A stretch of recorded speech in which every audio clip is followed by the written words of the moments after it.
तो दोस्तों आज की इस वीडियो में हम बात करने वाले हैं जो क्लास 12th की हिंदी है उसमें पूरी कंप्लीट हिंदी की बात करेंगे और कंप्लीट हिंदी में क्या क्या आपके लिए इम्पोर्टेंट है, कौन कौन सा मटेरियल आपके लिए इम्पोर्टेंट है जो बोर्ड परीक्षा 2025 के लिए महत्वपूर्ण है। तो वो आपको इस वीडियो में मिलने वाला है। इस वीडियो को आप कंप्लीट देखना। गद्य खंड, पद खंड और भी काफ़ी सारे जो व्याकरण संस्कृत है सबका सब आपका जो है इस वीडियो में कवर होगा और आपको जो टॉपिक बताएंगे वही टॉपिक आपके बोर्ड एग्जाम 2025 में डायरेक्ट लड़ने वाला है ना। तो इस वीडियो को आप कंप्लीट ज़रूर देखना, क्योंकि आपने इस वीडियो को स्किप किया ना तो आप बाद में बहुत ज़्यादा पछताने वाले हो। तो चलिए दोस्तों बिना टाइम वेस्ट के वीडियो शुरू करते हैं ना। तो आप देखेंगे सबसे पहला जो आपका खंड होता है कौन सा, गद्य खंड है ना। आपको गद्य खंड में किन किन जीवन परिचय पर फोकस करना है, किन किन गद्यांश पर फोकस करना है, चलिए बताते हैं। यहाँ पर बात करें आपके 6 जो है क्या है चैप्टर हैं, जो कि आप देख सकते हैं क्या है। वासुदेव शरण अग्रवाल जी का जो है एक राष्ट्र का स्वरूप नामक चैप्टर है एंड जो कन्हैयालाल मिश्र प्रभाकर जी का जो है, तो आप इसे पढ़ लेना। अब मैं आपको बता रहा हूँ मोस्ट इंपॉर्टेंट है ना। तो आपका जो पहला चैप्टर है ना वासुदेव शरण अग्रवाल जी का जो राष्ट्र का स्वरूप है, ये मोस्ट इंपॉर्टेंट है ना। इसमें आपको करना क्या है, वासुदेव शरण अग्रवाल जी का जीवन परिचय और इस चैप्टर में राष्ट्र का स्वरूप से रिलेटेड सारे पैसेज है ना, जो भी आपके गद्यांश होते हैं वो सारे के सारे गद्यांश आपको अच्छे से पढ़ लेने हैं। एंड इसके बाद जो आपका तीसरा नंबर चैप्टर है जो कि डॉक्टर हजारी प्रसाद द्विवेदी जी के द्वारा लिखित है, अशोक के फूल है ना, अशोक के फूल। इसके सारे के सारे गद्यांश आपको याद करने यानी कि लिख लेने, समझ लेना है चैप्टर को और कुछ भी नहीं। और जो हजारी प्रसाद द्विवेदी जी है ना, इनका जीवन परिचय बहुत ही ज़्यादा महत्वपूर्ण है बोर्ड परीक्षा 2025 की दृष्टि से है ना। तो आपको करना क्या है, इन्हें भी अच्छे से तैयार करना है। एंड इसके बाद जो चौथा चैप्टर आपका है प्रोफेसर जी सुंदर रेड्डी जी के द्वारा लिखित भाषा और आधुनिकता है ना। इसके सारे के सारे आपको गद्यांश अच्छे से तैयार करने हैं और प्रोफेसर जी सुंदर रेड्डी जी का जीवन परिचय आपको बिल्कुल अच्छे से कंठस्थ होना चाहिए, क्योंकि भैया बहुत ही ज़्यादा महत्वपूर्ण है बोर्ड परीक्षा 2025 की दृष्टि से। इसके बाद जो आपका 5वां नंबर चैप्टर है हरिशंकर परसाई जी के द्वारा लिखित जो कि है निंदा रस है ना, निंदा रस। इस चैप्टर के सारे गद्यांश अच्छे से चैप्टर आपका पढ़ा हुआ होना चाहिए, क्योंकि इन चैप्टर से ही रिलेटेड आपके जो है पैसेज आएंगे, गद्यांश आएंगे। और हरिशंकर परसाई जी का जीवन परिचय आपको पता होना चाहिए। अब बात करें जीवन परिचय आपको कहाँ पर मिलेंगे, तो मैंने ऑलरेडी वीडियो कवर कर दी है। ये 4 ही चैप्टर आपके जो है मोस्ट इंपॉर्टेंट है और 4 ही लेखक आपके लिए मोस्ट इंपॉर्टेंट है गद्य खंड से है ना। ज़्यादा को आपको नहीं पढ़ना है, इनको आप स्किप कर देंगे तो भी काम चल जाएगा। मैं 4 इसलिए बता रहा हूँ क्योंकि भैया आप जानते हैं 7 सेट बनते हैं। अब इसमें ऐसा तो है नहीं मैं 2 या 3 बताऊं तो काम नहीं चलेगा, क्यों, क्योंकि 7 सेट बनते हैं। और अगर आपको ये मानना है कि सभी सेट में से आपका क्वेश्चन फंसे है ना, क्योंकि आपके पास तो कोई भी सेट आ सकता है 7 में से, तो हमने जो है 4 चैप्टर को ऐसे तैयार किया है, 4 जीवन परिचय को ऐसे तैयार किया है कि हमारे पास कोई भी सेट आ जाए ना, हमारे सेट में इससे रिलेटेड ही क्वेश्चन होगा, यानी जीवन परिचय भी और गद्यांश भी है ना। तो इस तरह से हमने जो है इसे सेट किया है। अब भैया बात करते हैं हम पद खंड की है ना। गद्य खंड के बारे में हमने अच्छे से समझ लिया, अच्छे से पढ़ लिया। अब बात करते हैं पद खंड की। तो पद खंड में आपके कितने 7 चैप्टर हैं, तो सातों तो आपको पढ़ने नहीं है, मैं आपको बता रहा हूँ क्या क्या आपको पढ़ना है। जो पहला आपका है अयोध्या सिंह उपाध्याय हरिवंश जी के द्वारा लिखित जो कि है पवन दूतिका है ना, पवन दूतिका। तो इनका आपको जीवन परिचय याद करना है, इसके जितने भी आपके पद्यांश है वो आपको अच्छे से पढ़ लेने हैं, चैप्टर आपको अच्छे से पता होना चाहिए। ज़्यादा नहीं, 7 में से सिर्फ 3 चैप्टर आपको पढ़ने के लिए बोल रहा हूँ, इतना तो आप कर ही सकते हो भैया। 95+ का टारगेट आपने रखा है तो मेहनत तो करनी पड़ेगी। ज़्यादा भी नहीं, सिर्फ 3 चैप्टर बोल रहा हूँ, इतना तो आप कर ही सकते हो। एंड इसके बाद जो आपका तीसरा नंबर चैप्टर है मोस्ट इंपॉर्टेंट जयशंकर प्रसाद जी के द्वारा लिखित जो कि है गीत सिद्धमनु है ना। तो आपको करना क्या भैया, इसे अच्छे से तैयार करना है। और जयशंकर प्रसाद जी का जो जीवन परिचय है ना, इसके ऊपर मैंने वीडियो ऑलरेडी बना रखी है। तो जीवन परिचय सभी के मैंने बना रखी है, तो आप जीवन परिचय देख सकते हो। हमारे चैनल पर जाएंगे, मोस्ट इंपॉर्टेंट जीवन परिचय प्लेलिस्ट है ना, आपको मिल जाएगी। तो आपको प्लेलिस्ट ओपन करना है, सारे जीवन परिचय अच्छे से तैयार करनी है, मैंने बिल्कुल अच्छे से आपको एक्सप्लेन किए हैं। एंड इसके बाद जो आपका 5वां नंबर है ना, 5वां नंबर जो आपका टॉपिक नहीं चैप्टर है जो कि महादेवी वर्मा जी के द्वारा लिखित है गीत है ना।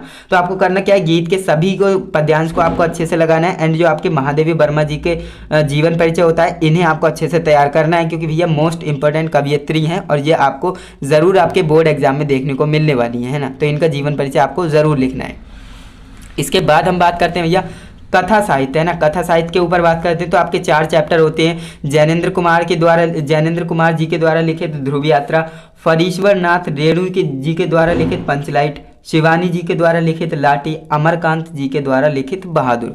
तो आपको करना क्या है, इसे और इसे स्किप करना है ना। क्यों? क्योंकि देखिए जो आपका जैनेन्द्र कुमार जी के द्वारा लिखित जो ध्रुव यात्रा है ना, सॉरी हाँ, इसे और इसे आपको स्किप करना है। जो जैनेन्द्र कुमार जी के द्वारा ध्रुव यात्रा है, ये कम पूछा जाता है ना, तो इसे आप छोड़ सकते हैं। शिवानी जी के द्वारा जो लाठी लिखी हुई है, इसे आप छोड़ सकते हैं क्योंकि ये भी बहुत कम पूछा जाता है। जो कंटिन्यूसली पूछा जा रहा है, एक भी साल में स्किप नहीं है ना, वो ये दोनों हैं। देखिए जो आपकी पंचलाइट कहानी है और बहादुर कहानी है ना, ये बहुत बार पूछी गई है और इन्हें आपको अच्छे से पढ़ना है। ये कहानी का सारांश जरूर पूछा जाएगा। तो आपको करना क्या है, पंचलाइट और बहादुर कहानी का सारांश बिल्कुल अच्छे से तैयार कर लेना है, क्योंकि ये रिपीटेड होते जा रहा है ना, अभी तक बिल्कुल गैप नहीं हुआ है भाई। तो ये तो डेफिनेटली 2025 में आएगा है ना, तो इसलिए आप पंचलाइट और बहादुर को अच्छे से पढ़ लेंगे। एंड इसके बाद हम आगे बढ़ते हैं। तो आपका जो खंड काव्य है ना, खंड काव्य देखिए ये तो होता है जिलेवार है ना, इसके ऊपर तो मैं बात कर ही नहीं सकता क्योंकि देखिए हर जिले में अलग अलग होता है। तो अब जो हम रामपुर जिले की बात कर रहे हैं ना, रामपुर जिले की, तो रामपुर जिले में हमारा सत्य की जीत चलता है ना, सत्य की जीत द्वारका प्रसाद माहेश्वरी जी के द्वारा लिखित है सत्य की जीत काव्य खंड या खंड काव्य। तो आपको करना क्या है, इसे अच्छे से तैयार करना है। क्यों? क्योंकि ये भैया फिक्स होता है ना, आपके जिले में भी फिक्स होगा। अगर आपको पता नहीं है कि हमारे जिले में कौन सा खंड काव्य चलता है, तो इसके ऊपर मैंने वीडियो ऑलरेडी बना रखी है, आपको चैनल पर मिल जाएगी, या फिर आप सर्च कर सकते हो कि हमारे कौन से जिले में कौन सा खंड काव्य चलता है, बाय आरवी कोचिंग क्लासेस है ना। इस तरह से बाय करके आप हमारे चैनल का नाम लिखेंगे तो आपको हमारी वीडियो मिल जाएगी किसी भी टॉपिक से रिलेटेड है ना। तो आपको करना क्या है, ये जो है फिक्स टॉपिक होता है और इसे जो है आपको अच्छे से तैयार करना है। अगर आपको पता नहीं है आपके जिले में कौन सा चलता है, तो फटाफट से वीडियो को देखिए, पता लगाइए कौन सा चलता है और उसे आप तैयार कर लीजिए, क्योंकि ये जो है फिक्स टॉपिक होता है। अगर आपको पता है तो इसे तैयार कर लेंगे, क्योंकि ये तो जो है पूछा ही पूछा जाना है, इसमें कोई दो राय नहीं है ना। एंड इसके बाद हम बात करते हैं भैया जो संस्कृत है ना, संस्कृत दिग्दर्शिका जो आपकी पुस्तक का नाम है ना, इसमें जो 4 चैप्टर आपके हैं, आप जानते हैं, भोजस्योदार्यम, आत्मज्ञ एवं सर्वज्ञ, संस्कृत भाषा या महत्वम और पंचशील सिद्धांता। तो इसमें आपको करना क्या भैया, 2 को आपको स्किप कर देना है, जो कि पहला दूसरा है, भोजस्योदार्यम और आत्मकथा आत्मज्ञ एवं सर्वज्ञ। तो इन्हें आप छोड़ सकते हो। लेकिन जो आपके सॉरी यहाँ पर जो 7 है, मैंने यहाँ पर देखा नहीं, जो आपको चौथा, 5वां, छठा भी है ना, तभी तो मैं बोलूँ इतने कम क्यों, मैंने यहाँ पर देखा नहीं था। अब यहाँ पर आप देखेंगे जो आपका तीसरा, 7वां है ना, तीसरा, चौथा, 5वां, छठा और 7वां, ये जो है काफ़ी इंपॉर्टेंट है। इनको आपको करना क्या है, इनके आपको गद्यांश अच्छे से पढ़ने हैं और जो आपके पद्यांश है, श्लोक हैं, वो आपको अच्छे से तैयार करने हैं। श्लोक आप कहाँ से कर सकते हो ये तैयार, जातक कथा और सुभाषितानी से कर सकते हो। और गद्यांश आपको किससे देखना है, महामना, यहाँ पर अयोध्या होगा या गलत लिखा हुआ होगा, महामना अधो है ना। तो आपको करना क्या भैया, इससे गद्यांश देखना है और इससे गद्यांश देखना है और इस श्लोक का किससे देखना है, इन दोनों से देखना है, पद्यांश देखना है। बस इतना ही करना है आपको, ये दोनों चैप्टर स्किप कर देने हैं। इतना आपके जो संस्कृत दिग्दर्शिका से आप करेंगे तो डेफिनेटली आप अच्छा स्कोर करेंगे। एंड इसके बाद जो आपका हिंदी व्याकरण है ना, हिंदी व्याकरण के ऊपर बात करते हैं। तो शब्दों में सूक्ष्म अंतर पूछा जाएगा, इसे आप तैयार करेंगे। अनेकार्थी शब्द पूछा जाएगा, इसे आप तैयार करेंगे। अनेक शब्दों के लिए एक शब्द पूछा जाएगा, इसे आप तैयार करेंगे। वाक्यों में त्रुटि मार्जन, इसे आप तैयार करेंगे।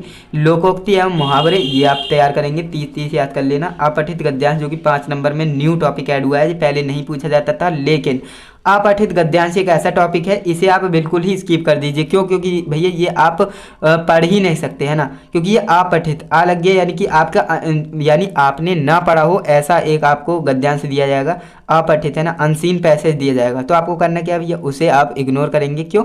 क्योंकि ये जो है आपके पास पैसेज आएगा तो आप उसे देखेंगे, उसके आंसर वहीं पैसेज में होंगे, वो आप कर सकते हो, जो कि आप बचपन से करते हुए आ रहे हो है ना। अब आगे बढ़ते हैं, जो कि इसके नंबर तो आप यूं ही बटोर सकते हो है ना। अब बात करते हैं काव्य सौंदर्य के तत्व, जो कि रस छंद अलंकार होते हैं। अब बात करते हैं रस छंद अलंकार की। देखिए जो आपके रस हैं, रस तो काफ़ी हैं, श्रृंगार, करुण, हास्य, वीर एवं शांत रस और उदाहरण और लक्षण पूछे जाते हैं, जो कि आप जानते हैं। लेकिन आपको मोस्ट इंपॉर्टेंट बता देते हैं, जो कि भैया करुण रस है, हास्य रस है और वीर रस है। ओके, आपको ये 3 ही तैयार करने हैं, बाकी को आप गोली मारो है ना।